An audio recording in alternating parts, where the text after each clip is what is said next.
आभास और सबरी जी आपके लिए प्यार भरी शायरी लेकर आए हैं। तो चलिए शायरी स्टार्ट करते हैं।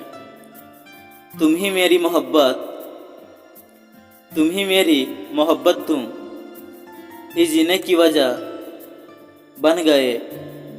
तुम ही मेरी मोहब्बत, तुम ही जीने की वजह बन गए।